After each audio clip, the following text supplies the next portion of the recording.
Oke. Nah, hari ini kita akan masuk ke materi kita yang kedua gitu ya. Kalau minggu lalu kita sudah belajar tentang pengantar ya, pengantar Introduction to Deep Learning. Kemudian apa hubungannya Deep Learning, Machine Learning, AI. Nah, sekarang kita akan masuk ke Object Detection and Recognition gitu ya. Apa itu pendeteksian objek dan rekognisi objek gitu ya. Nanti materinya saya mix ya teman-teman dengan materi yang saya dapat dari ini ya, dari Stanford ya.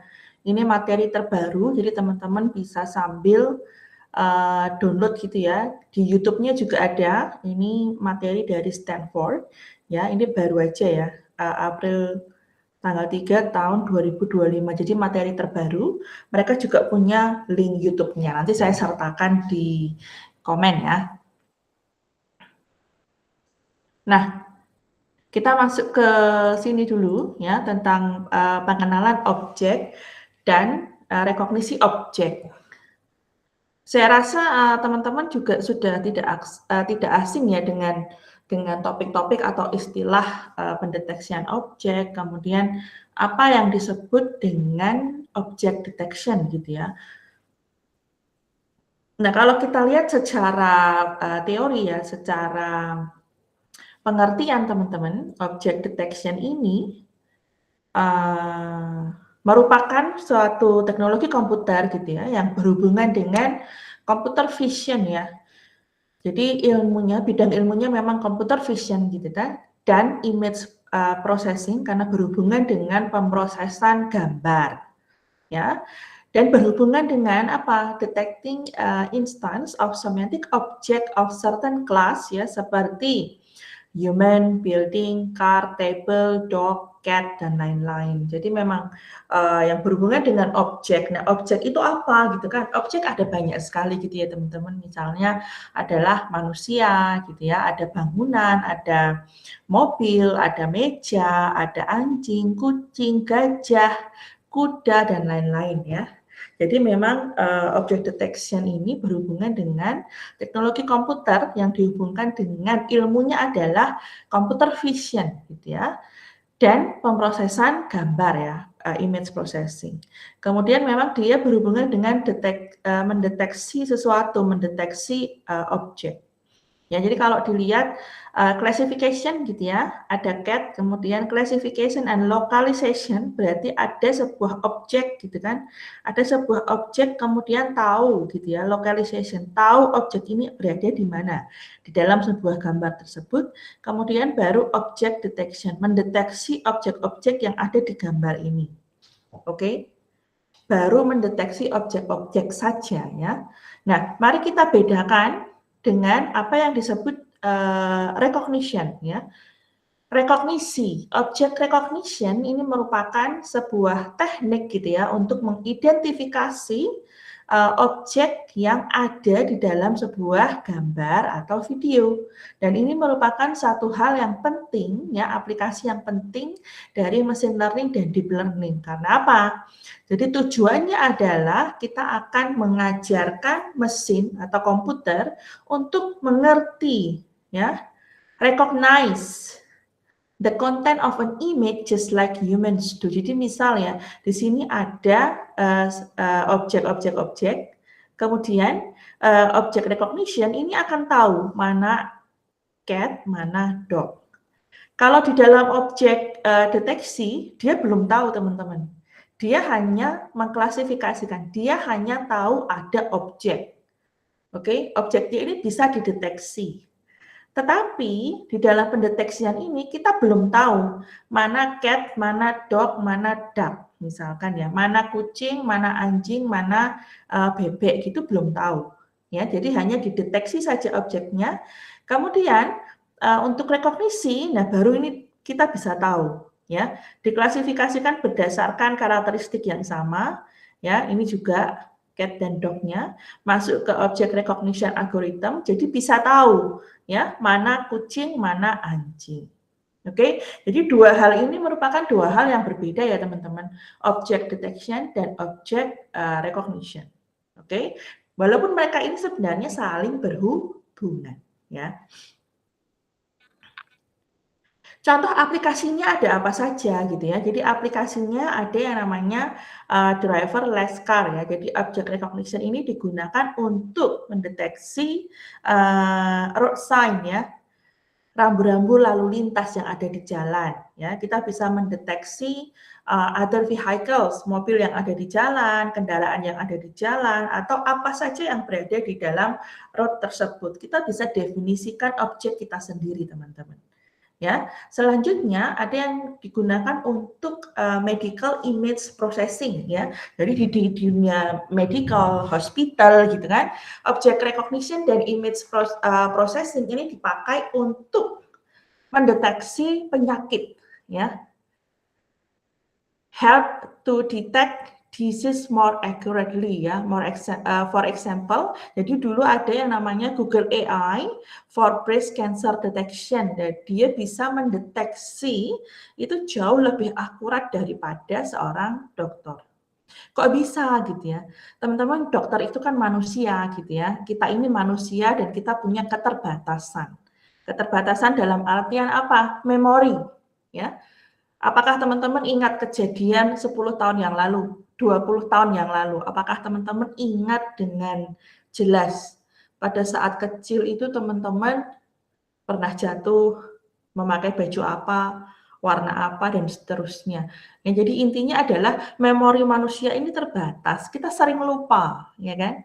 Demikian pula dokter, teman-teman, ya. Dokter yang sudah berumur gitu ya, mungkin umur 60 tahun, dia lupa gitu ya, dia lupa akan ekspertisnya, ya. Tapi beda dengan sistem atau komputer, seandainya semua data itu sudah tersimpan dengan rapi di dalam mesin komputer, mesin learning, deep learning gitu ya, algoritma. Jadi expertise itu tetap akan tersimpan dengan baik ya, dan bahkan itu akan jauh lebih tidak lekang akan waktu gitu ya. Mau itu 10 tahun, 20 tahun ya akan tersimpan dengan rapi. Ya, oleh karena itu kenapa si Google AI ini ya bisa mendeteksi breast cancer jauh lebih akurat daripada dokter itu sendiri. Ya, jadi memang keterbatasan dari memori manusia ya. Nah, di bagian surveillance dan security ya, teman-teman bisa contohnya adalah face recognition ya. Digunakan untuk apa? Misal sekarang itu kalau mau absen pakai face recognition, pakai fingerprint ya, pakai ini eyes recognition. Ya, itu untuk surveillance security. Nggak usah jauh-jauh lah di handphone teman-teman, ya kan? Kalau mau login bisa pakai fingerprint, bisa pakai face detection.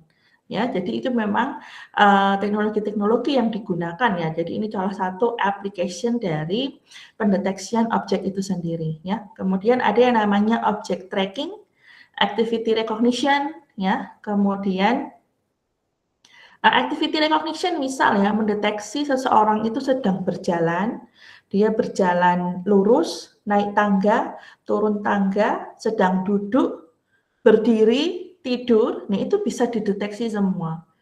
Teman-teman bisa bayangkan nggak kenapa sih apa sih kegunaan dari activity recognition? Kenapa harus mendeteksi orang itu duduk, orang itu berdiri, orang itu sedang tiduran, orang itu sedang berjalan? Kira-kira apa teman-teman kegunaannya? Ada yang terpikir nggak? Activity recognition bisa dipakai untuk pengawasan orang tua misalkan. Ya kan? Jadi semisal orang tua gitu ya di rumah sendirian, rumahnya sudah smart home. Jadi kita bisa tahu orang tua ini dia sedang dalam keadaan yang wajar atau tidak. Dia sedang berjalan, dia sedang naik tangga, turun tangga, atau dia tiba-tiba dia sedang tiduran di sofa gitu ya, atau tiduran di tangga. Nah, berarti kan ada hal yang tidak biasa. Ya, hal yang tidak biasa ini berarti apa? Bisa jadi dia jatuh, terpeleset, ya. Nah, ketika ada hal-hal yang tidak biasa tersebut, nanti sistem dari smart home ini akan send message gitu ya ke anaknya atau ke rumah sakit atau ke dokter misalkan. Jadi supaya cepat ditangani ya. Jadi di negara-negara maju teman-teman itu sudah banyak ya aplikasi-aplikasi untuk menjaga orang tua seperti ini. Misal di rumah sakit gitu ya atau di rumah kita sendiri ya, activity recognition ini itu sangat berguna. Begitu contohnya. Nah, ini ya ada beberapa gambar ya pendeteksian road sign, pendeteksian apa saja yang ada di jalan ya, ada mobil, ada motor, ada traffic light. Ya, ini semua bisa dideteksi. Oke.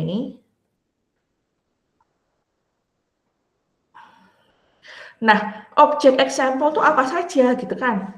Objek example ada banyak teman-teman ya, ada violin, ada gitar ya, ini gitar, cello, ada cat, dog, bird ya, ada beraneka macam alat musik. Nah, kalau teman-teman amati violin dan gitar, ini dia mempunyai karakteristik yang sama. Coba diamati. Kalau dengan mata manusia teman-teman, kita bisa tahu oh ini biola, ini gitar. Oke. Oh ini gitar, ini cello. Kalau dengan mata manusia, kita bisa dengan gampang membedakan ini.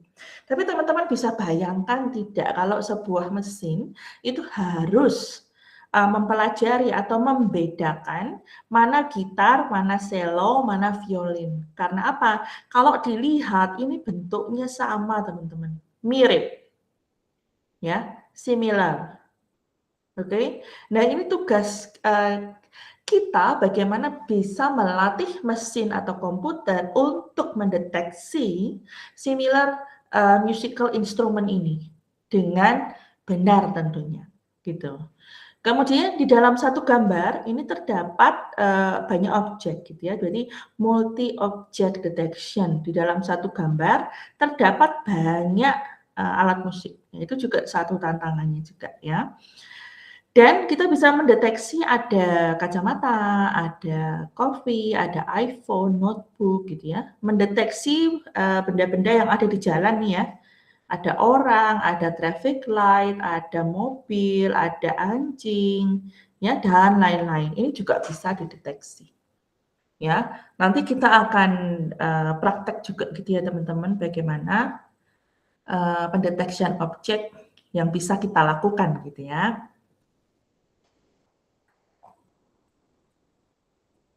Nah, di dalam face recognition ya itu juga sudah bisa dilakukan teman-teman.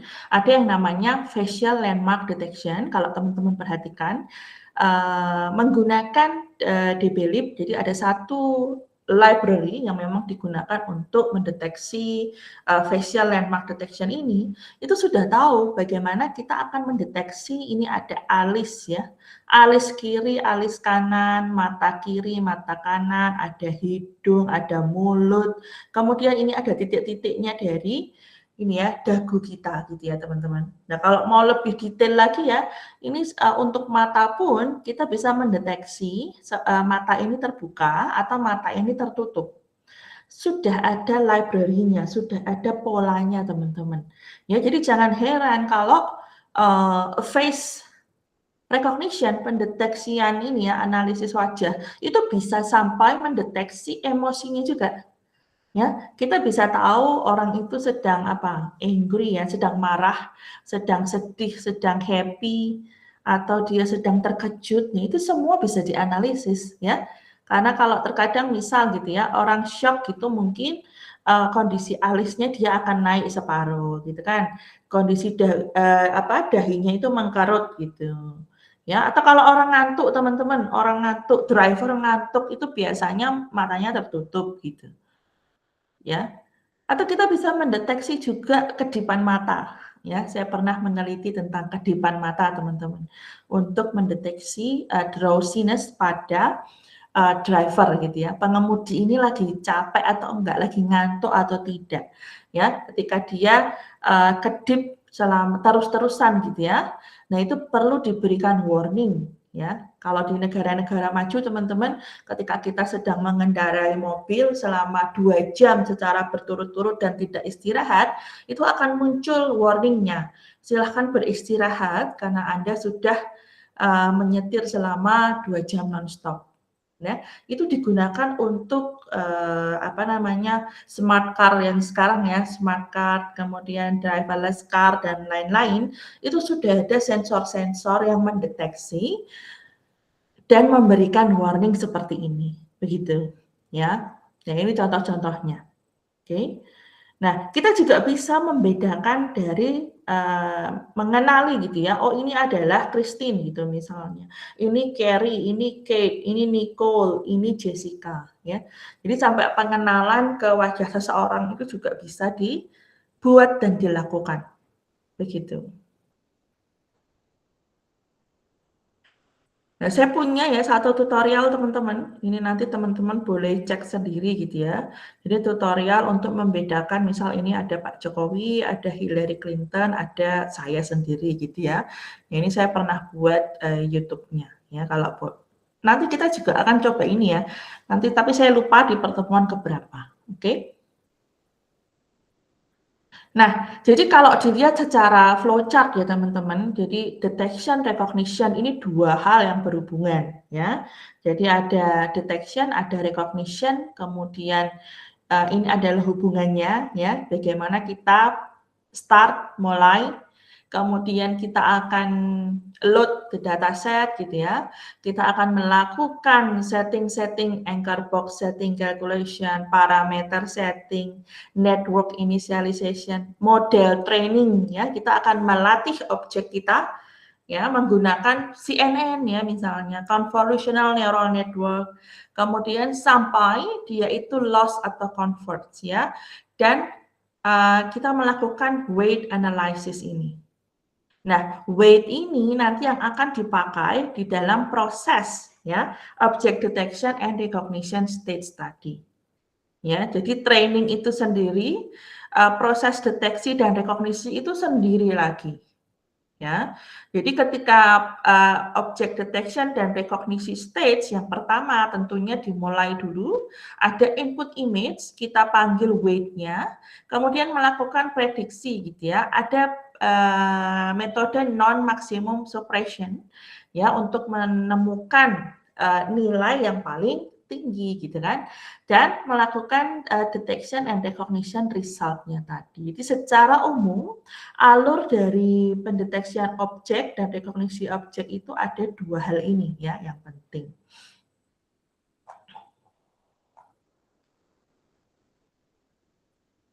Nah, di dalam model pelatihan teman-teman, training stage ada yang namanya dataset, begitu kan? Dataset itu apa? Kumpulan data, kumpulan image gitu ya. Nah, sudah disediakan namanya adalah ini Coco Dataset ya. Jadi teman-teman bisa main ke webnya ini, bisa nggak open link? Nah, ini dataset teman-teman. Teman-teman bisa download sendiri ini ya, overview. Ini download nih ya. Ini bisa di-download. Nah, dataset ini sudah komplit ya. Dia ada digunakan untuk object segmentation, recognition in context ya, superpixel ya, staff segmentation. Dia sudah ada 330.000 image ya, dan dia lebih dari 200.000 label class ya. 1,5 juta objek instance, 80 objek kategoris ya. Kemudian ini ya ada 5 caption per image ya, 250.000 people with key points. Jadi memang sudah disediakan data dan formatnya ya. Nah, kita akan belajar dari dataset dulu ya teman-teman, dari data yang sudah ada sebelum kita membangun dataset kita sendiri, kita akan belajar dari data yang udah ada itu tadi. Oke? Nah, tadi Coco Dataset bisa mengenali 80 objek. Ya kan? Nah, 80 objek ini termasuk ini tadi teman-teman. ya. Ini ada person, bicycle, car, motorbike, aeroplane, bus, train, truck, boat, traffic light, fire hydrant, stop sign, parking meter, bench, bla bla bla ini semua, ya. Jadi kalau kita pakai Coco Dataset, kita sudah bisa mendeteksi 80 kelas, ya. Nah, seandainya kita mau mendeteksi objek yang lain bagaimana? Ya kita harus membuat dataset kita sendiri. Oke. Nah, selama ini Coco Dataset ini digunakan sebagai state of the art, ya. Banyak sekali researcher-researcher, peneliti-peneliti menggunakan dataset ini sebagai benchmark. Begitu. Ya, tapi tidak menutup kemungkinan ketika kita mau membuat data kita sendiri gitu ya, untuk pendeteksian objek-objek yang unik, misalnya mendeteksi pola batik Indonesia. Kan belum ada tuh datanya, kita bisa buat sendiri. Ya, begitu. Nah, nanti di pertemuan-pertemuan berikutnya, saya akan ajarkan teman-teman untuk create our own dataset gitu ya, akan membuat dataset kita sendiri dari awal, ya, begitu. Nah, sekarang kita belajar dulu gitu ya, bahwa oh ada yang namanya Coco Dataset format gitu ya. Formatnya ada apa?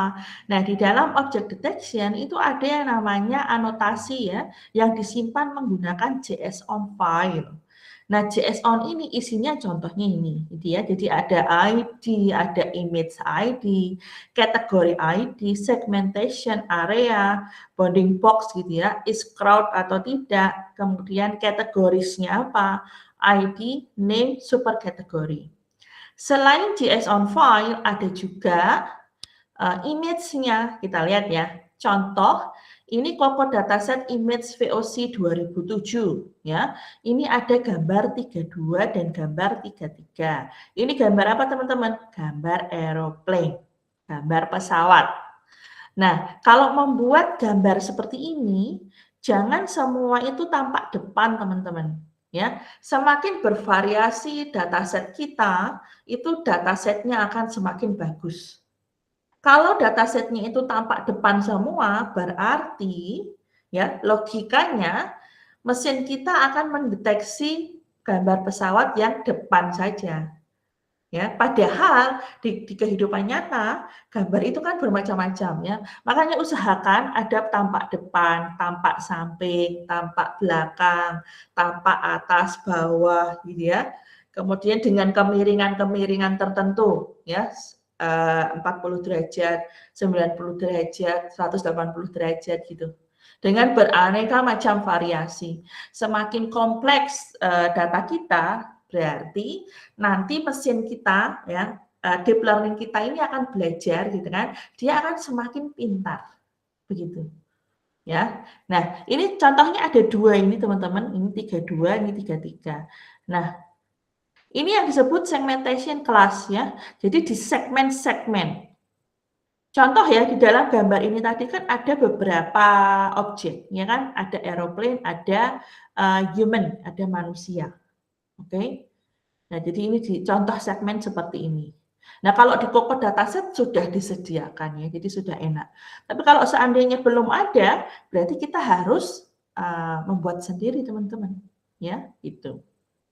Segmentation object, ya tadi ini segmentation class, segmentation object, kemudian labels. Nah, labels ini kalau kita perhatikan gitu ya, tadi kan di dalam satu gambar terdapat dari berbagai macam objek gitu ya.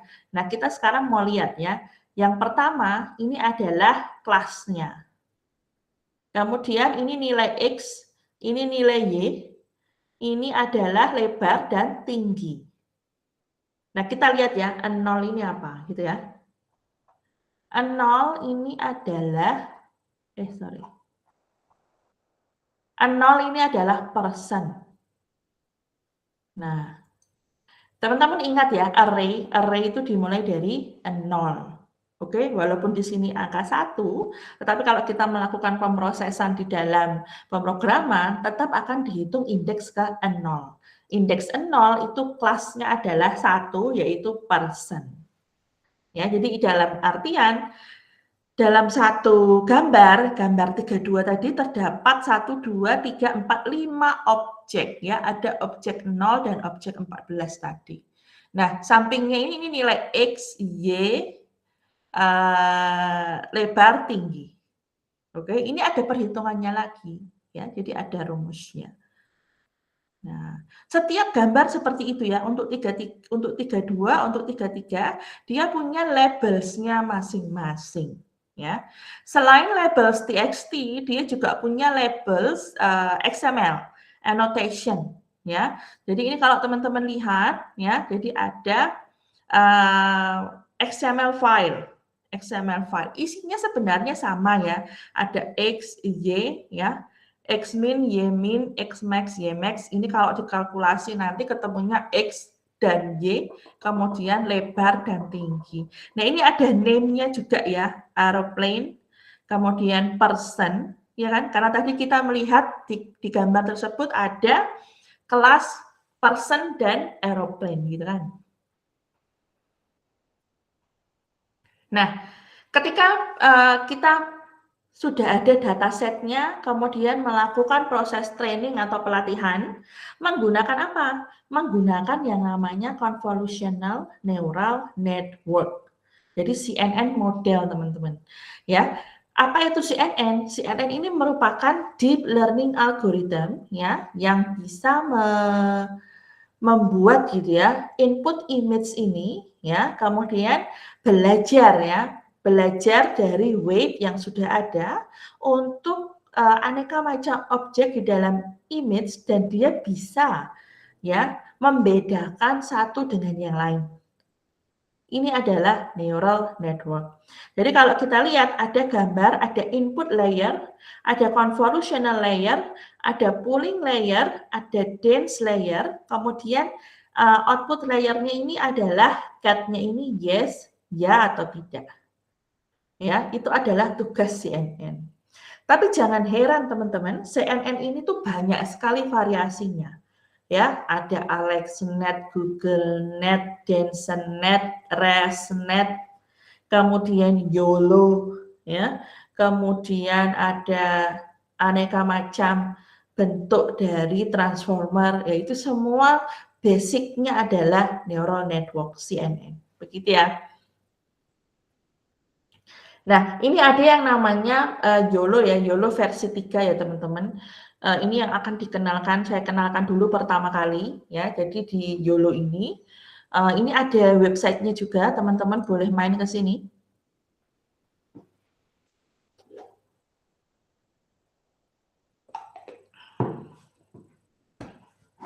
Nah, YOLO itu berkembang ya teman-teman. Dulu YOLO versi 1 ya, 2, 3, sekarang sudah YOLO versi 13.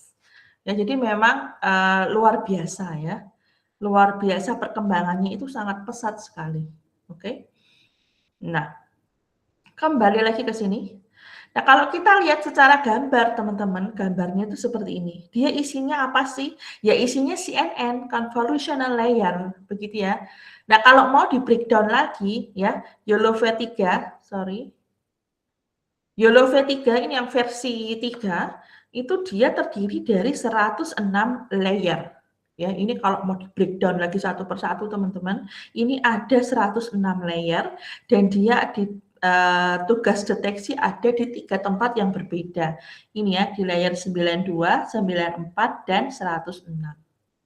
Oke. Nah, ini yang membedakan ya neural network yang satu dengan yang lainnya. Apa yang membedakan GoogleNet dan AlexNet? Struktur layernya. Apa yang membedakan ResNet dan DenseNet? Struktur layernya. Ya, dan neural network ini bisa nggak kita buat sendiri? Bisa juga. Ya, bisa juga teman-teman tentukan layermu sendiri gitu ya. Tapi harus hati-hati karena apa? Dia ini adalah satu kesatuan. Ya, proses konvolu, proses pooling itu satu kesatuan. Jadi tidak boleh diedit secara terpisah. Itu ada hitungannya juga gitu, ya. Nah, ini contoh simpelnya aja gitu ya. Walaupun sekarang YOLO sudah berkembang, tapi nggak ada salahnya kalau kita belajar dari YOLO yang versi-versi awal, gitu ya teman-teman. Nah, contoh lagi ya, kalau kelas dari Coco Dataset itu kan ada berapa? Ada 80 gitu kan. Nah, di YOLO configuration file-nya, yang ini teman-teman, ini kan file. Nah, itu ada perhitungan filter. Kenapa kok dia itu 255? Ya karena ada perhitungannya, ya. Filter ini sama dengan classes plus 5 times 3. Jadi 80. Kelasnya kan tadi ada 80. Ditambah 5 dikali 3 ketemu 255. Oke. Nah, nanti kalau kita mau mendeteksi membuat dataset kita sendiri, kelasnya cuma 5 misalnya. Ya ini harus diganti berarti filtersnya. 5 ditambah 5 dikali 3. 5 ditambah 5, 10 dikali 3, 30 gitu loh. Ya, perhitungan ini nggak boleh salah karena apa? Dia ini saling berurutan. Ya, jadi ini ada banyak sekali parameter-parameter yang ya memang kita harus paham ya ketika kita mau melakukan modifikasi gitu kan, modifikasi model itu harus paham dalam dari config file ini. Dan tentunya konfigurasi file dari satu neural network ke neural network yang lain itu berbeda. Nah, ini weight-nya ya. Ini weight-nya kurang lebih seperti ini yang bisa kita download. Kemudian untuk eksperimen environment-nya, nanti kita akan pakai Anaconda, ya, ada Jupyter, ada pemrogramannya Python. Python itu bisa kita pakai Spider, ya, nanti ada OpenCV juga. Nah, sebelum masuk ke eksperimen, saya akan sisipkan materi ini ya teman-teman, dari Stanford tadi ya, image classification with linear classifiers. Nah ini ada linknya, ini ya teman-teman ada link. Nanti teman-teman dengerin sendiri ya.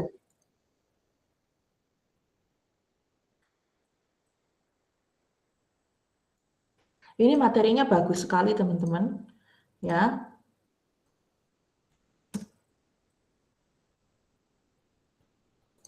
Nanti silahkan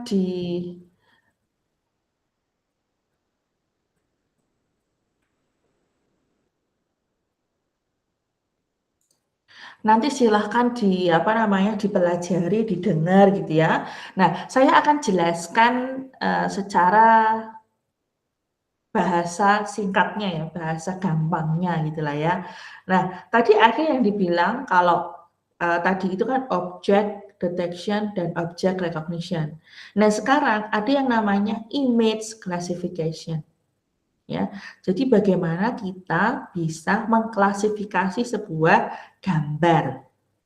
Oke, belum dideteksi ya, tidak ada deteksi lokasinya nggak ada. Tapi berdasarkan gambar kita bisa melakukan klasifikasi, gitu ya.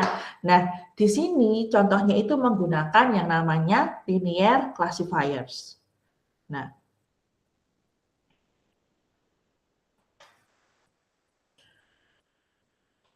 nanti teman-teman main juga ke websitenya Stanford ya teman-teman. Jadi teman-teman tahu ya masuk di Stanford itu susah gitu kan. Dapat beasiswa di Stanford juga susah. Nah ini mereka sharing materi mereka, kelas mereka, real gitu ya, kelas deep learning. Jadi apa salahnya kita belajar dari Stanford University. Ada juga YouTube-nya tadi sudah ada. Kemudian course online-nya juga ada. Ya, jadi kita juga akan belajar dari situ. Ya, belajar dari ahli-ahlinya untuk computer vision, ya. Ada project-projectnya juga, teman-teman. Ada silabusnya juga, ya. Silabusnya cukup detail ya, cukup detail. Saya akan sisipkan gitu ya beberapa hal yang memang relate dengan materi deep learning ini karena memang deep learning ini materinya sebenarnya banyak ya, sebenarnya luas sekali teman-teman. Ya, dan mungkin terlalu complicated gitu ya kalau diajarkan semua ya. Nah, tapi untuk knowledge ya bagi teman-teman ini kan belajar deep learning yang masih basic gitu kan. masih pemula, masih awal ya. Jadi setidaknya teman-teman itu tahu ya, teman-teman tahu, oh sebenarnya deep learning neural network itu dasarnya apa, perhitungannya bagaimana dan seterusnya. Ya. Nah, di dalam image classification ya, ini sebenarnya kan memang tugas inti dari computer vision. Bagaimana kita melatih komputer kita untuk bisa mengklasifikasikan gambar-gambar, ya kan?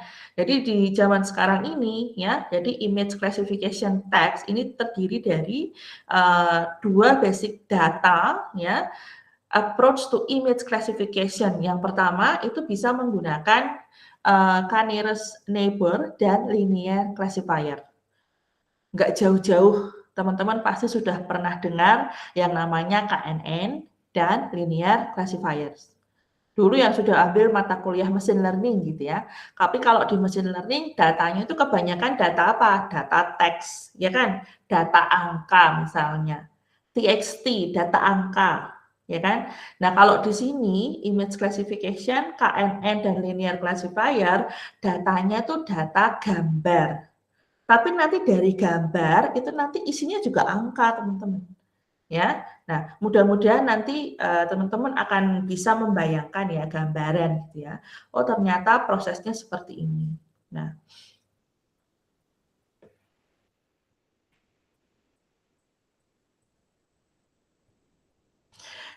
kalau kita lihat ya di gambar ini, kita secara manusia mata melihat gampang ya teman-teman. Ini apa? Ini ya kucing, gitu kan? Ini kucing. Assume given a set of possible labels. Tapi kalau mesin komputer itu dia dilihat melihat ini kan dia nggak tahu ini apa. Tapi kalau secara mata manusia kita akan tahu ini adalah kucing, gitu kan? Ya. Nah, mari kita lihat ya sebenarnya komputer ini lihatnya apa. Nah, jadi apa yang dilihat manusia dan apa yang dilihat komputer itu berbeda. Yang dilihat komputer adalah serangkaian angka, serangkaian tensor. Ya, jadi menyebutnya adalah tensor of integer. Dan tensor of integer ini terdiri dari 0 sampai 255. Ini yang dilihat komputer. Oke. Dan karena gambar ini misalnya ini gambar berwarna teman-teman. Gambar berwarna itu warna dasarnya ada apa? Ada 3 channels, ada RGB, red, green, dan blue. Ya, misal ya ukuran tensornya adalah 800 kali 600 kali 3. Oke. Jadi apa yang kita lihat dan komputer lihat itu berbeda. Ini dulu yang harus dilihat. Makanya kenapa kok pemrograman computer vision, object detection, deep learning itu sangat kompleks, ya, sangat complicated karena yang dilihat aja berbeda, ya, begitu. Ini menarik ya teman-teman. Nah, viewpoint variation. Jadi misal kalau kita melihat dari titik ini ketemunya angka-angka ini. Oke, kalau kita melihat dari angle di sini misalnya, nanti angkanya akan berubah lagi. Kita lihat dari angle yang lain, pikselnya akan berubah. Ya, dan ini akan membuat banyak sekali viewpoint variation, ya, yang menjadikan semakin kompleks. Karena apa? Angkanya berubah-ubah. Padahal objeknya sama, yaitu kucing. Oke, ya. Nah, ada challenge-nya teman-teman ya. Challenge-nya apa? Jadi misal illumination. Contohnya adalah apa nih kucing. Kucing tuh warnanya apa? Ini ada warna belang-belang. Oke. Ini ada warna hitam. Ini warnanya putih. Ini ada backlight dari cahaya. Nah, oke. Nah, tapi semua ini kucing, betul nggak? Oke, secara mata manusia kita tahu itu kucing. Tapi secara komputer, teman-teman, ini merupakan hal yang sangat kompleks. Ya, karena apa? Warnanya berbeda, pencahayaannya berbeda. Oke, dan ini bisa juga membingungkan komputer itu sendiri. Machine learning-nya ini akan bingung, deep learning-nya ini akan confused ya. dia akan bingung ini apa sebenarnya begitu. Jadi ada banyak sekali challenge ya di bidang pendeteksian objek itu sendiri. Ya. Kemudian background clutter. Contohnya adalah teman-teman bisa lihat ya, ini ada kucing nih. Kalau mata manusia saya bisa tahu kucingnya di sini, ya kan? Secara mata manusia, ya, vision dari seorang manusia. Tapi kalau secara komputer, ini warna coklat ini sama dengan warna coklat tanah, ya kan? Kita tahu ini tanah, tapi komputer tahu nggak kalau ini tanah? Komputer nggak tahu, teman-teman. Mesin kita nggak tahu itu tanah. Oke, dia tahu itu warnanya sama-sama brown. Atau misalnya ini ya, musim salju nih, ini sama-sama putih. Ya, ini juga putih. Nah, jadi gambar kucing ini tidak utuh. Tidak utuh, ya, tidak jelas. Nah, itu juga merupakan challenge. Nah, occlusion gitu ya. Ya, ini gambarnya nggak utuh nih, cuma kepalanya aja. Misal dia di rumput-rumput ini juga tidak utuh, atau kelihatan cuma buntutnya saja teman-teman, ekornya aja. Ya, ini juga merupakan challenge.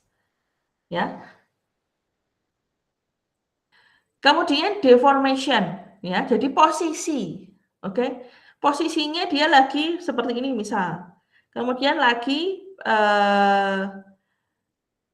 begini ya, lagi tidur gitu, lagi berdiri, sedang duduk, oke? Tapi semua ini kucing loh, ya. Secara mata manusia kita bisa tahu, oh ini kucing gitu kan.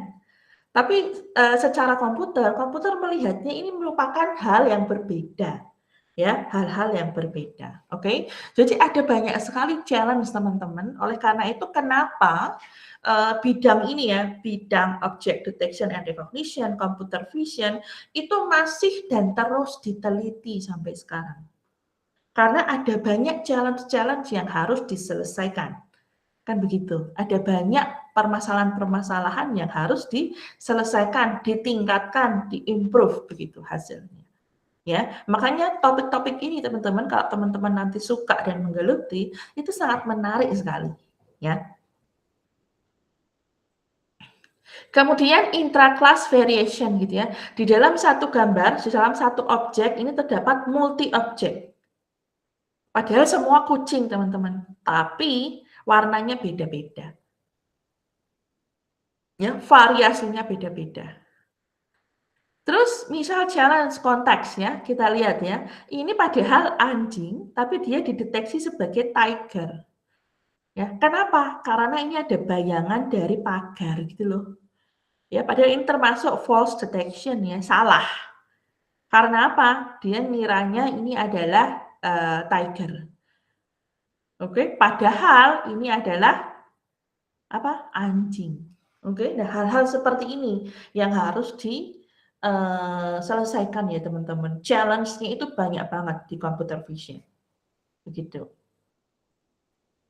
Nah, modern computer vision algorithm ya, kini sudah ada dataset namanya ini ImageNet. Oke, kalau tadi saya kenalkan teman-teman dengan Coco dataset, ini ada lagi yang namanya ImageNet. Ya. Nah, an image classifier gitu ya. Jadi memang unlike the sorting of list of numbers ya. Jadi isinya ya kita harus mendefinisikan classify image ya, return class label, kita buat fungsi ya. Jadi no obvious way to hardcode the algorithm for recognizing a cat or other classes. Jadi nanti kita lihat secara langsung ya, attempts have been made. Contohnya adalah find edges. Jadi kita bisa menemukan ya teman-teman, edges-nya itu yang mana toh, batasan-batasannya ini loh. Ini bisa digambar ya. Find corners, kita bisa melihat pojokan-pojokan, lekukan-lekukan ini seperti apa. Ya, kurang lebih seperti ini. Oke. Nah, machine learning ini kan merupakan data driven approach ya. Jadi nggak jauh-jauh dia itu butuh data. Kalau nggak ada data ya nggak bisa, gitu kan. Nah, bagaimana kita bisa collect a data set of images and labels, kemudian use machine learning algorithms to train a classifier. Nah, evaluate the classifier on new images. Contohnya, ini ada example training set. Jadi ada contoh data training. Yang pertama airplane, beraneka macam kelas apa ini namanya pesawat. Automobile, jadi mobil. Kemudian burung, ini gambar-gambar burung. Kemudian kucing, gambar-gambar kucing. Kemudian ini rusa, gambar-gambar rusa. Oke, jadi kita butuh fungsi untuk training, fungsi untuk prediksi. Ya, predict contohnya ya, test level. Nah, yang pertama nearest neighbor classifier ya. Jadi kita di dalam training itu memorize all data and labels ya. Bagaimana komputer bisa mengerti, mempelajari, mengingat ya semua data dan labelnya. Tadi kan sudah dikasih serangkaian ini kan. Oh, kalau ketemu gambar ini berarti ini adalah pesawat. Ketemu gambar ini berarti automobile. Ketemu gambar ini berarti bird. Ketemu gambar ini berarti cat. Ketemu gambar ini berarti rusa. Oke, kita tuh ngajarin komputer, ngajarin mesin kita untuk belajar. Kalau kamu ketemu gambar ini, diingat-ingat ya, ini kelasnya adalah kucing. Oke, jadi itu semua ada di training setnya ini. Nah, yang pertama gitu ya, first classifier nearest neighbor misalnya. Nah, ini ada rusa, burung, pesawat, kucing, mobil. Training data with labels. Nah, ini ada query datanya. Oke, ini berarti apa gitu kan? Kalau ada gambar ini termasuk apa? Termasuk dari rusa, burung, aeroplane, kucing, atau mobil. Oke, nah ini ada distance matrix gitu kan, dari gambar ini query data, ini gambar yang ada di dataset. Nah kita mau hitung kemiripannya ada berapa persen gitu ya, oke.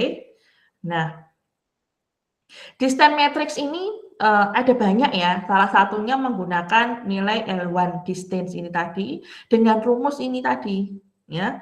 Jadi ini asumsikan ada test image, ada training image, kemudian kita bisa hitung ya pixel wise absolute value difference-nya bagaimana. Ya. Nah, nearest neighbor classifier kurang lebih ya mungkin fungsinya bisa seperti ini.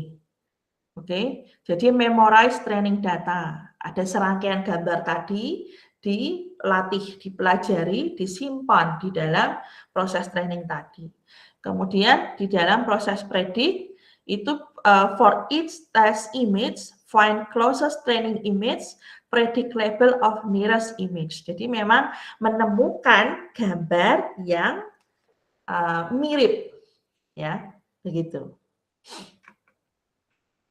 Nah, with an example, how fast are training and prediction, ya. Jadi, this is bad gitu ya. We want classifier that are fast at prediction, slow for training is okay. Nah, terkadang memang muncul problem-problem gitu ya, teman-teman. Teman-teman bisa bayangkan ya, training berapa ratus ribu data. Tentunya kalau komputer kita tidak memadai, berarti ya proses trainingnya akan lambat ya. Proses trainingnya lambat, bahkan berhari-hari gitu ya, belum selesai. Tergantung juga dengan komputer kita super pakai GPU atau enggak gitu kan. Ya, itu akan mempengaruhi. Ini ya ada good implementation, nanti teman-teman bisa klik sendiri. Nah, what does this look like? Jadi kalau digambar ya mungkin akan seperti ini. Ya, first nearest neighbors, jadi akan dikelompokkan berdasarkan kemiripan ya, kemiripan dari masing-masing objek tadi. Nah, jadi ini misal K1, K2, K3, K5. Oke, akan dikelompok-kelompokkan teman-teman. Di K1 ini masih ada yang di tengah-tengah nih 1, ya kan? Kemudian K3, K5 ya. Instead of copying label from nearest neighbors, take majority vote from the K closest point. Jadi memang ada perhitungan ya bagaimana kita bisa menemukan nilai K yang optimal di dalam proses klasifikasi. Nah, Distance matrix bisa menggunakan L1 Manhattan distance, ini rumus. Kemudian L2 ini adalah Euclidean distance, ya. Ini juga rumus, ada rumusnya teman-teman. Nah, ini contoh ya. Contohnya kurang lebih seperti ini, ya. Jadi kalau L1 distance ini menghitung distance by moving along grid lines, ya. Jadi like working in a city with square block. Jadi kalau digambar kurang lebih seperti ini.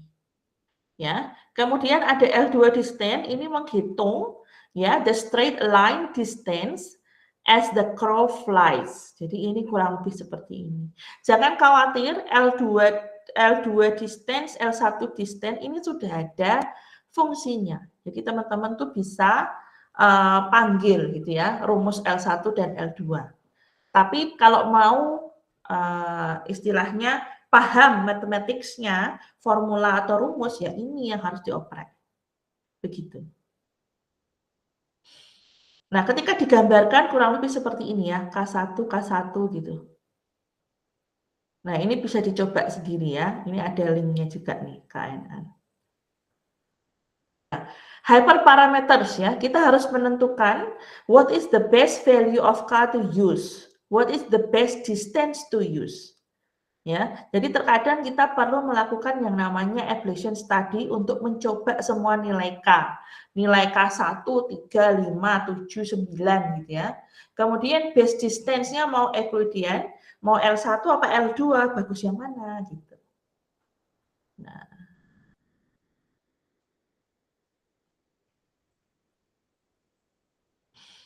Nah ini ya, better ini ya. Split data into train, fall, choose hyperparameters on fall, and evaluate on test. Jadi kenapa? Data itu dibagi menjadi 3 teman-teman. Ada data untuk training, ada data untuk validation, ada data untuk testing. Kalau totalnya itu 100 ya, 100% berarti training itu mungkin kita bisa pakai 70 ya, validation bisa pakai 20, tesnya bisa pakai 10. Atau trainnya ini 70 gitu ya, validation dan tes ini bisa pakai 30%. Begitu ya. Nggak mungkin ya trainingnya ini akan jauh lebih kecil gitu ya, lebih kecil dari testingnya, enggak.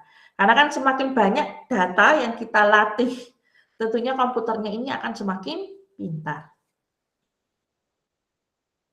Nah, setting hyperparameter ini ada yang namanya cross validation ya. Cross validation ini ya, jadi bisa menggunakan split data into folds ya. Try each fold as validation and average the result.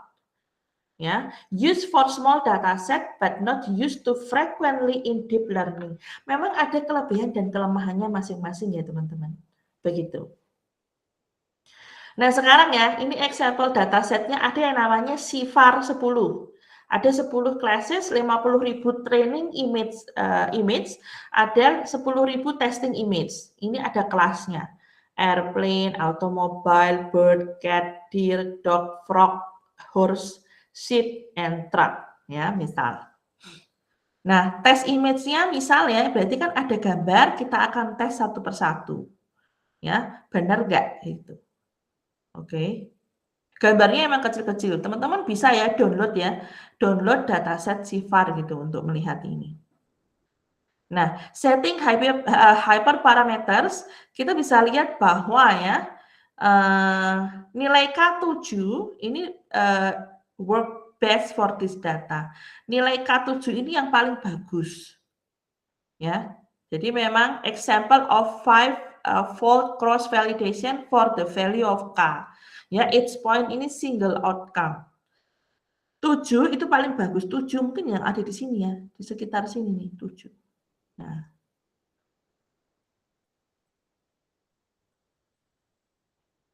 What does this look like? Nih, kalau dilihat-lihat kurang lebih seperti ini ya. Merah itu salah, yang hijau ini benar.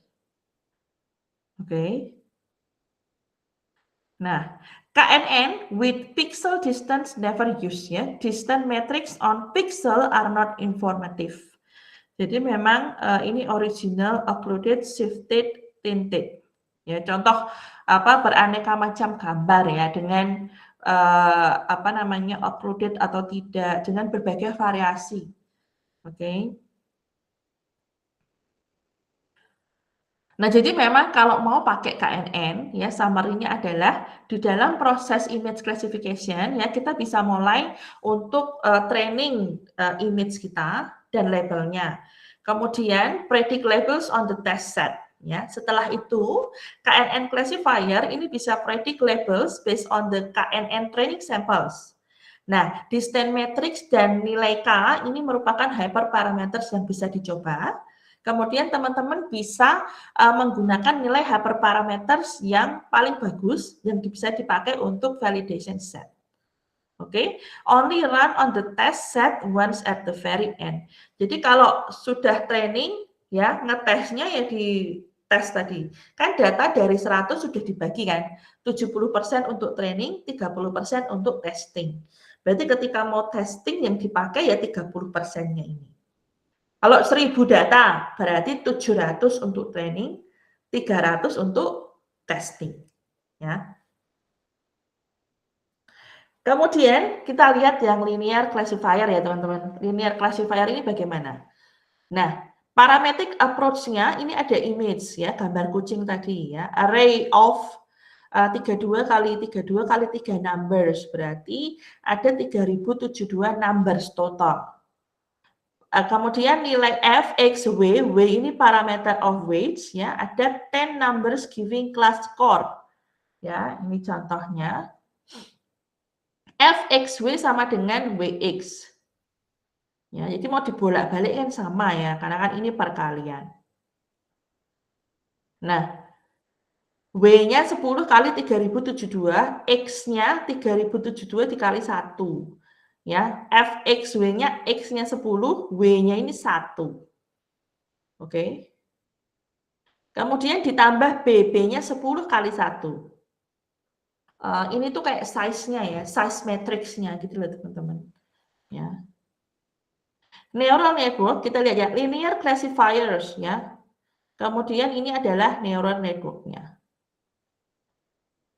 Kalau digambar, kurang lebih seperti ini memang ruwet ya teman-teman.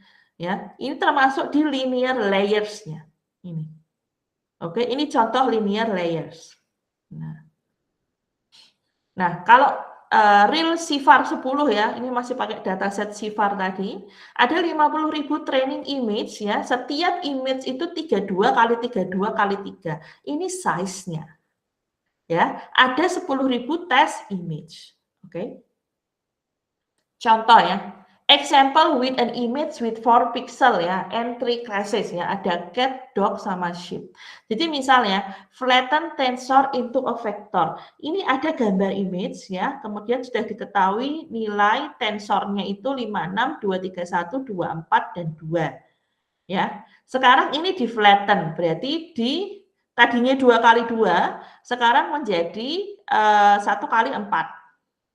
Jadi 56, 231, 24, 2. Oke. Nah, kemudian sudah diketahui nilai W, teman-teman.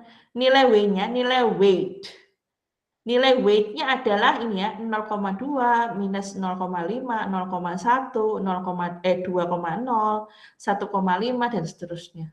Ini tadi flatten vektornya tadi, ditambah, sudah diketahui nilai B. 1,1, 3,2, minus 1,2.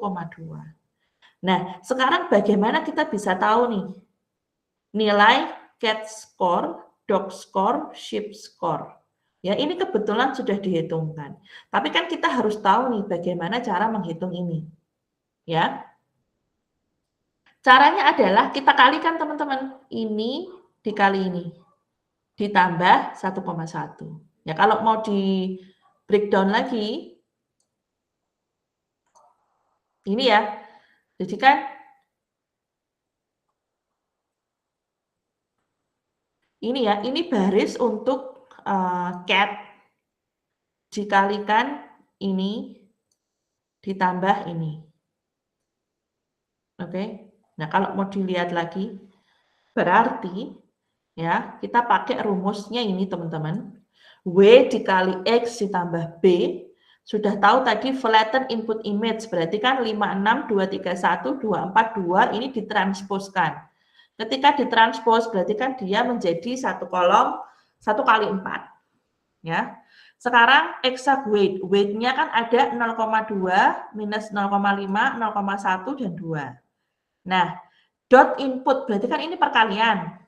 0,2 dikali 56 ditambah minus 0,5 dikali 231 ditambah 0,1 dikali 24 ditambah 2,0 dikali 2. Oke, nah ini ketemu hasilnya nih.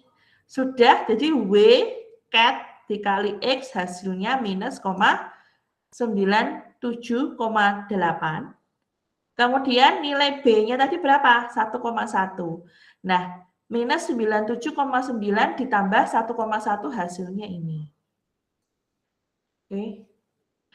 Jadi 0,2 dikali ini ditambah 0,5 dikali ini ditambah 0,1 dikali 24 ditambah 2,0 dikali 2 ditambah ini 1,1. Hasilnya ini.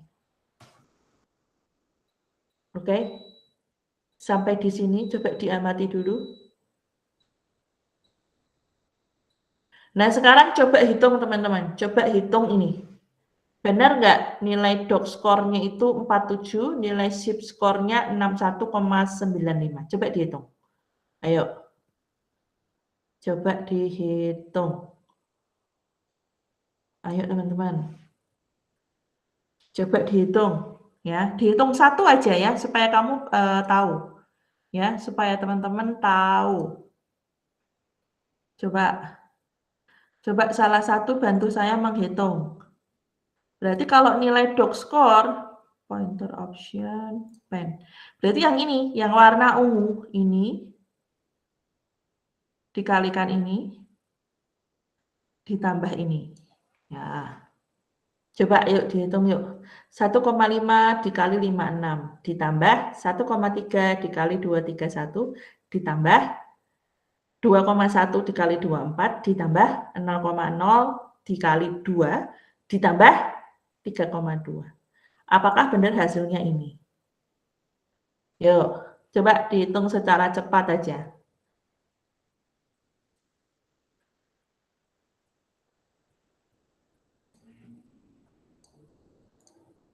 Ayo, salah satu bantu saya hitung.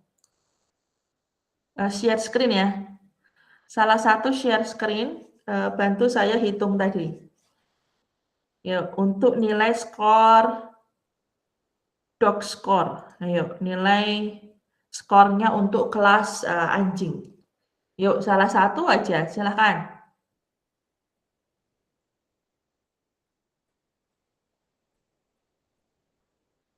Salah satu, ayo siapa? Agustinus Marcelino ada? Halo? Agustinus Marcelino? Ya, Ci. Nah, coba bantu saya hitung skor untuk nilai anjing. Yang ini, Dek, yang ini. Ya. Ya. 1,5 ya tadi ya? Yang baris ungu. Ya, ada baris ungu. 1,5 dikali? Kali 1,3. No. 1,5 dikali 56. Oh, ya. Oke, dihitung. Kamu nulis pakai notepad juga boleh, pakai kalkulator juga boleh, silakan. Di HP kok. Boleh. Di HP juga boleh. 1,5 dikali 56. Ya, udah. Terus ditambah? Tambah ini ya, 1,3 ini ya. Ditambah dulu loh ya. Ya. 1,3 dikali 231. 2,31 ya. Ditambah lagi 2,1 dikali 24. Betul. Ditambah 0,5 dikali 2 ditambah 3,2.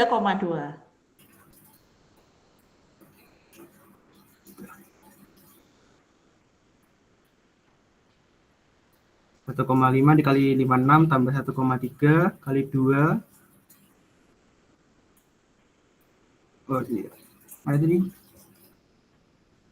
56 1,3 kali 2, 231 ya. 231 betul. Tak kasih koma tadi.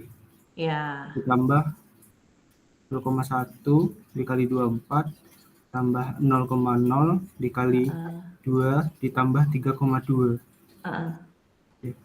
Iya, sama Ci hasilnya Ci. Oke, hasilnya 437,9. Ya. Oke. Terima kasih. Sama-sama. Ayo yang lain. Yang lain yuk biar bisa.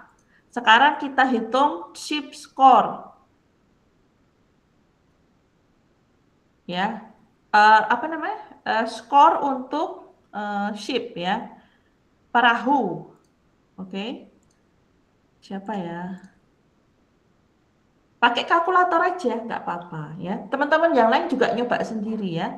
Karena saya kan nggak bisa ngecek ya, tapi setidaknya kamu paham gitu loh ya perkaliannya dan tambah-tambahnya. Anissa, coba Anissa Virginia ya, Anissa Virginia coba dihitung.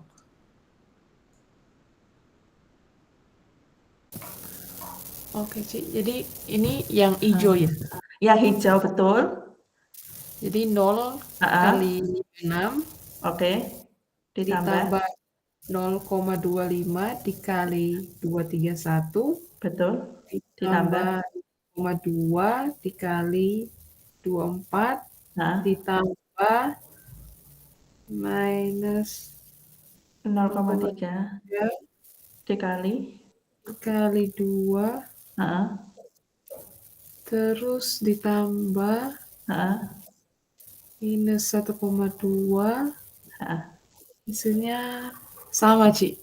61,95 ya. Jadi begitu caranya ya teman-teman ya. Nanti dicoba sendiri ya supaya paham ya, paham perhitungannya. Nah, kemudian kalau kita mau lihat ya bagaimana interpretasi dari linear classifier ya. Jadi ini ada input image, ada nilai W, ada nilai B, ini ada skornya tadi yang sudah kalian hitung. Ya, teman-teman udah hitung tadi ya, ketemu minus 96,8, 437,9, 61,95. Ya, jadi kalau digambarkan kurang lebih seperti ini. Sorry.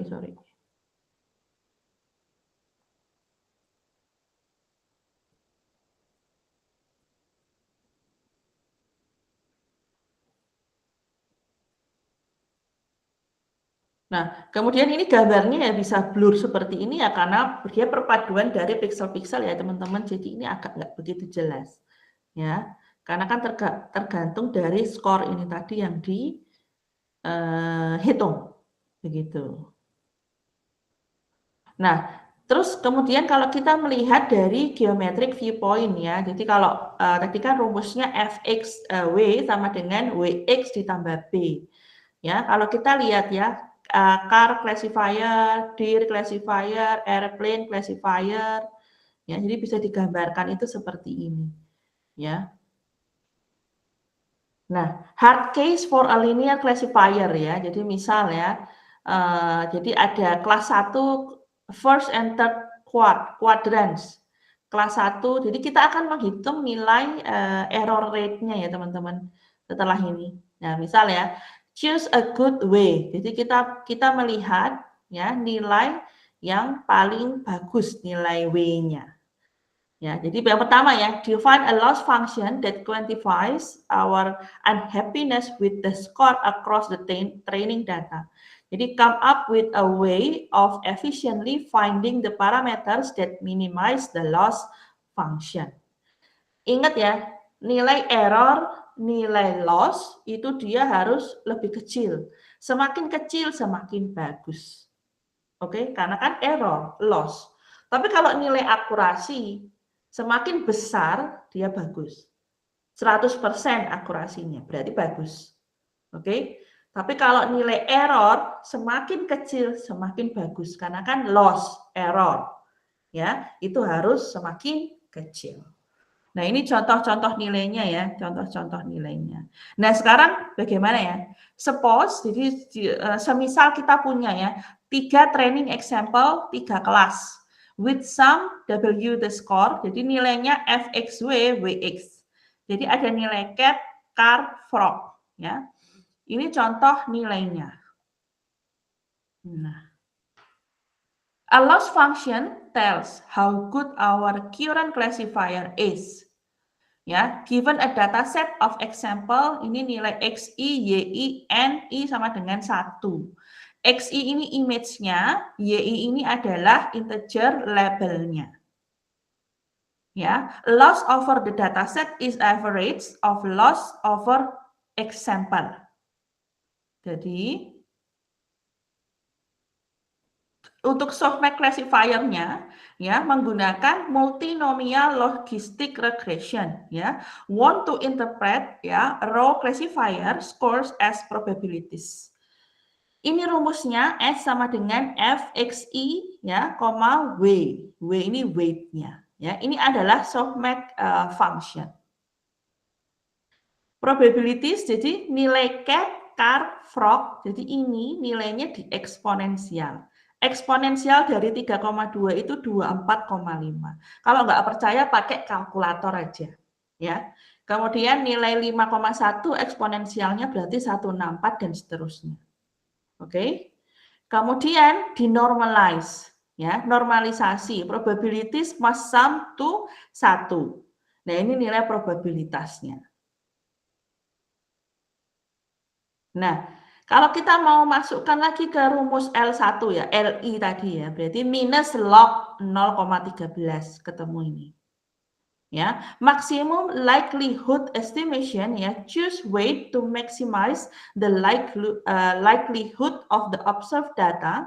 Nah, ini contohnya. Memang agak sedikit ini ya teman-teman, ribet ya, karena memang ini sebenarnya yang dilakukan oleh deep learning di dalamnya itu, karena dia akan menghitung nilai softmax satu persatu gitu. Nah, ini contoh aja ya, ada 3 kelas tadi, cat, car, and frog. Dia akan menghitung tuh bagaimana nilainya di eksponensial, nilainya dinormalisasi gitu ya. Tapi jangan khawatir ya, semua fungsi-fungsi ini sudah ada. Oke, fungsi softmax classifier, logistic regression ini sudah ada. Jadi tinggal panggil fungsinya nanti sudah bisa menghitung secara otomatis. Nah ini ya, nilainya tadi kalau dihitung secara detail sampai correct probability, nanti di compare ini nilainya 1. Nah berarti kalau kita lihat nilai cat ini yang paling tinggi. Ya, karena dia 1, otomatis gambar ini termasuk di dalam kelas cat atau kucing begitu. Ya. Nah, contoh lagi yang lain ya teman-teman. Misal ya, ini tadi ya, what is the minimum or maximum possible softmax loss LI ya, L1 gitu ya misalkan. Kemudian at initialization ya, or XJ will be approximately equal. Nah, ini ada rumusnya, mari kita lihat. Minus log 1 bagi C log C ya. If C 10 dan LI sama dengan log 10 sama dengan 2,3. Ya, perhitungan apa ya namanya? Loss function ini juga macam-macam ya, teman-teman. Cara menghitung nilai loss function tidak hanya softmax classifier atau ini disediakan softmax functionnya ya, tapi dia ada ini ya, regularization dan optimization. Nah, contoh ya, ada 3 kelas ya, kelasnya ada nilai W-nya, ya ini cat, car, frog gitu. Nah, bagaimana menghitung pakai yang namanya multi-class SVM loss. Kalau tadi multi-class linear regression, yang sekarang SVM loss ya. Jadi ada given example XI, YI, ya XI ini image, YI-nya integer labelnya. Kemudian kita menghitung nilai skor vektornya itu S sama dengan F, XI, W, ya. The SVM loss gitu ya, has the form. Ini rumusnya adalah kurang lebih seperti ini, ya. Jadi SJ min SYI ditambah 1. atau max 0, SJ minus SYI plus 1. Nah, ini ada contohnya. Ini kalau digambarkan kurang lebih seperti ini, ya, nilainya. Different in scores between correct and incorrect class. Nih. Oke, mari kita lihat. Yang pertama, teman-teman, kita lihat ya, nilainya max 0,5,1 minus 3,2. Jadi yang dilihat adalah ini kelas yang ini. Ini bisa enggak ya? Lihatnya tuh miring ya. Jadi ini 3,2, yang ini 4,9, yang ini minus 0,31. Ya, lihatnya diagonal.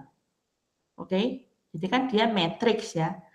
Gitu ya. Cat, car, frog begitu.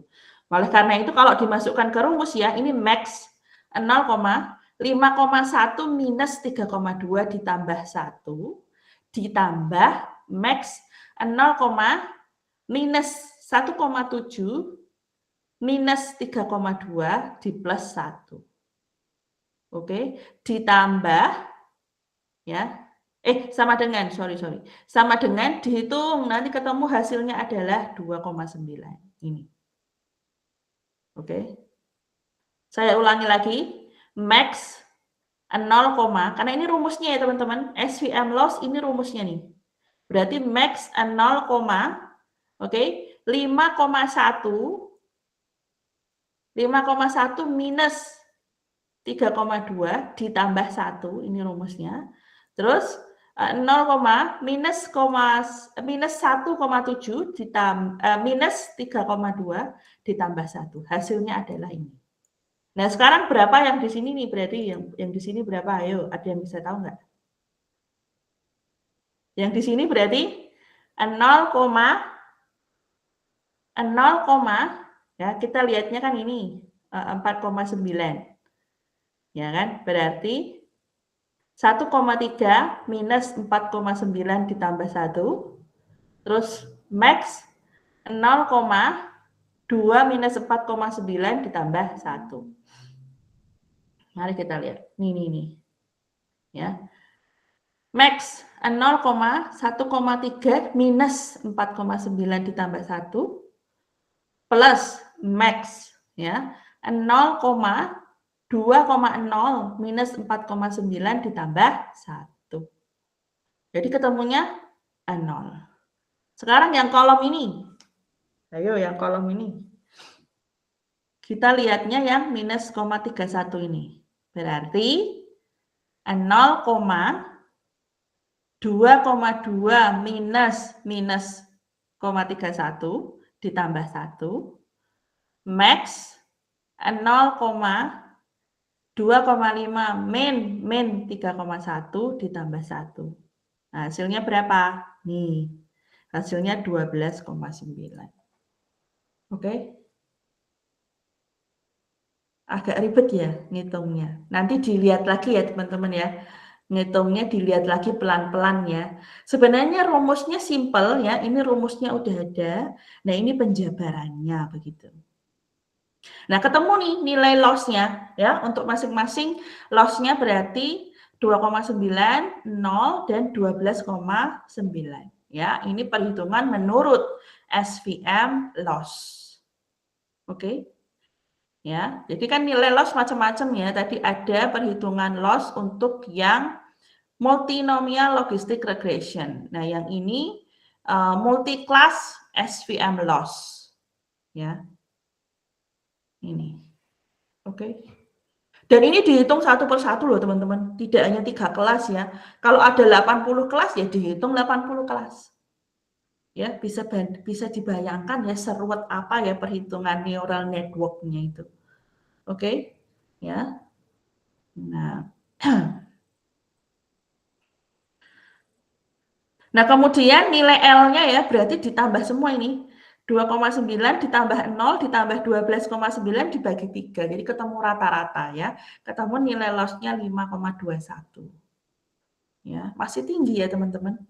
Kemudian ya, ini ada perhitungan lagi nih ya. What happened to loss if car score decreased by 0,5 for this training example. Nah, ini bisa dihitung lagi ya. Nih.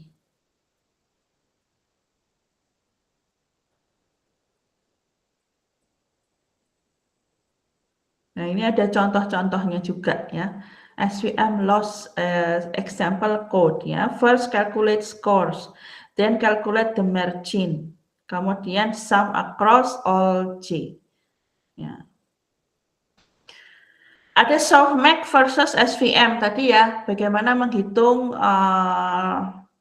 metric multiply plus bias offset. Ini sama ya, cara ngitungnya tadi teman-teman udah bisa ya. Nanti ketemu nih ya hasilnya ya. Higgs loss SVM, ini cross entropy loss softmax. Begitu ya. Jadi ada nilai ini di eksponensial, di normalize, dan akan menghasilkan nilai cross entropy atau softmax yang jauh lebih rendah gitu ya. Jadi untuk mengoptimalkan hasil dari training kita gitu.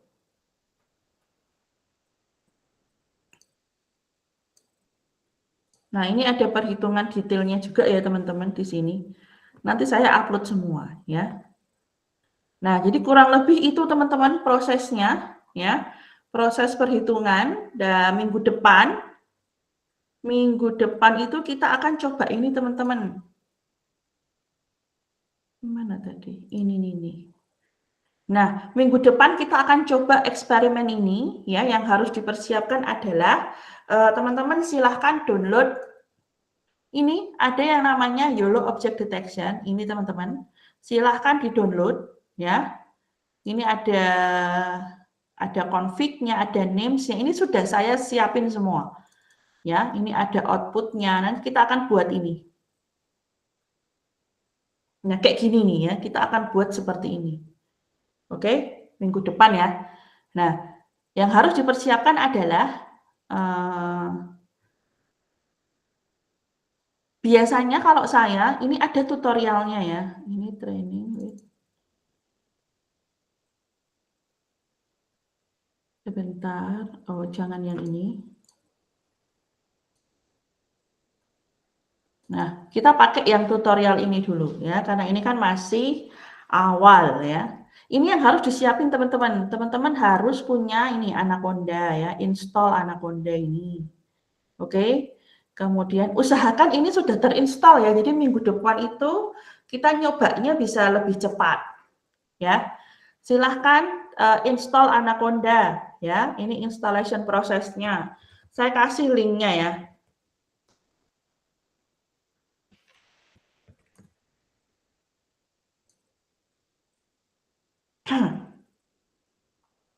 Ini ya, accept all. Ini ya, disesuaikan dengan komputermu masing-masing ya.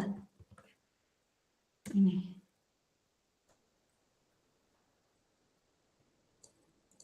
Mana tadi? Ini. Tutorialnya ada di. Nah, ini ya. Oke, nanti ini yang akan kita coba teman-teman minggu depan. Oke. Nah, kurang lebih nanti Anaconda itu kayak begini kalau sudah diinstal.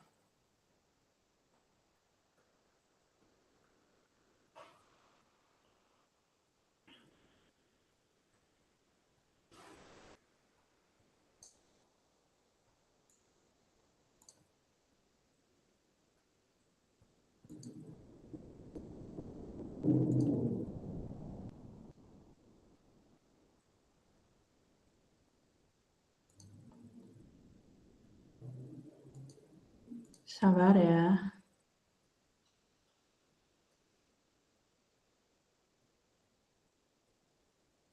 Nah, jadi usahakan ya, besok itu teman-teman sudah install Anaconda-nya dulu ya. Sudah siap, kemudian teman-teman juga sudah download materi yang ada di sini, pertemuan 2. Ini satu project ya, YOLO Object Detection ya. Di dalamnya sudah ada YOLO Coco, video, output, dan image. Nah, ini semua nanti yang akan kita coba teman-teman. Ya, ini sudah saya siapkan. Oke, dan nanti kita akan menjalankan tutorial ini ya, satu persatu. Ya, jadi minggu depan teman-teman tolong siapkan supaya lebih cepat ya. Karena saya juga akan cek satu persatu nanti ya, setiap dari kalian harus bisa menjalankan ini. Ya, nanti share screen satu per satu. Oke? Ya, karena harus dipaksa ya, teman-teman ini harus dipaksa supaya bisa. Kan begitu. Ya, nanti kita akan coba nih mendeteksi gambar, kemudian mendeteksi video. Ini gambar ya, ini masih gambar. Nah, ini kita bisa mendeteksi video juga. Kemudian mendeteksi ini video. Kemudian mendeteksi secara real time ya. Secara real time. Coba kita lihat. Nah, ini contoh Anaconda nanti teman-teman. Anaconda kalau teman-teman itu sudah install, nanti tampilannya kurang lebih seperti ini. Ya, kurang lebih tampilannya seperti ini. Ini ada spider, ada Jupyter Notebook begitu. Ya, tapi kita akan coba minggu depan. Ya. Tolong dipersiapkan dulu. Jadi minggu depan itu kita prakteknya jauh lebih cepat. Oke. Nah, nanti saya juga akan ajari untuk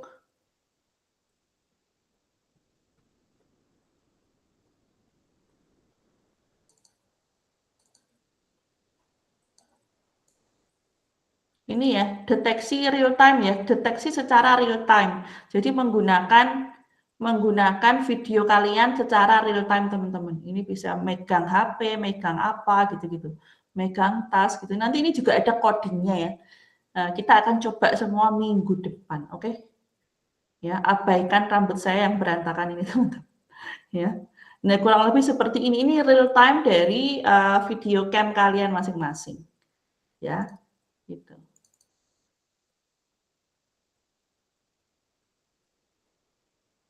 Oke, jadi kurang lebih ini kegiatan kita minggu depan ya. Jadi tolong dipersiapkan dengan baik. Ya, ini downloadnya, kemudian installnya standar ya teman-teman. Tinggal diinstal aja, nanti udah siap seperti ini. Ya, minggu depan kita akan praktek pelan-pelan. Apakah ada yang mau ditanyakan? Silahkan. Silahkan bertanya. Ada yang mau ditanyakan atau ini masih aman? Kasih jempol, kasih jempol. Baskoro silahkan. Izin bertanya, Bu. Boleh. Untuk sekarang itu akurasi objek deteksi sama kognisi itu udah bisa 100% apa belum? Oh, tergantung kasusnya apa dulu gitu ya. Kalau benchmarknya itu Coco Dataset belum bisa 100%. Ya. Kalau benchmarknya Coco Dataset tadi bisa mendeteksi sampai 80 kelas, ya kan? Kalau mau lihat benchmark, saya kasih lihat ya. Jadi contohnya tuh begini. YOLO V13 GitHub. Nah, kalau menurut GitHub ya, ini benchmark yang ini ya, menggunakan Coco Dataset, oke? Coco Dataset YOLO V13, berarti yang ini. Dia mendapatkan hasil, kita lihat yang AP50 ya. Berarti ini AP50-nya adalah 65,2. Oke, 65,2 ini yang paling tinggi sampai sekarang. Tapi kasusnya pembandingnya adalah Coco Dataset ya, yang bisa mendeteksi 80 kelas tadi. Oke, karena kan setiap data itu kan beda-beda, Dek. Tergantung benchmarknya apa. Kalau tadi pertanyaanmu, apakah bisa mendeteksi 100% akurat? Tergantung data apa yang kamu mau bandingkan. Kalau ukurannya adalah Coco Dataset, nah ini hasilnya. Ini. Ya, ini hasilnya nih. Mereka semua berlomba-lomba nih.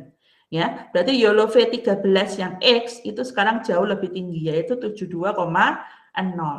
Tapi untuk Coco Dataset, ini saya share ya, bagi teman-teman yang mau lihat. Gini. YOLO V13 ini yang terbaru ya. Dia baru aja launching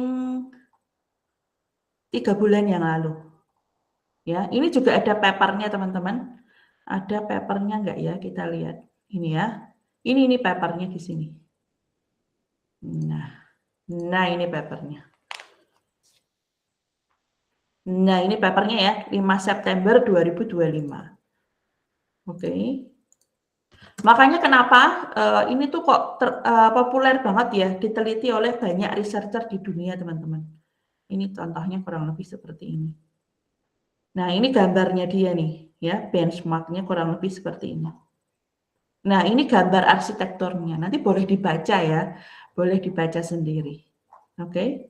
Nah, semoga menjawab ya pertanyaanmu tadi, Baskoro. Baik Bu, terima kasih.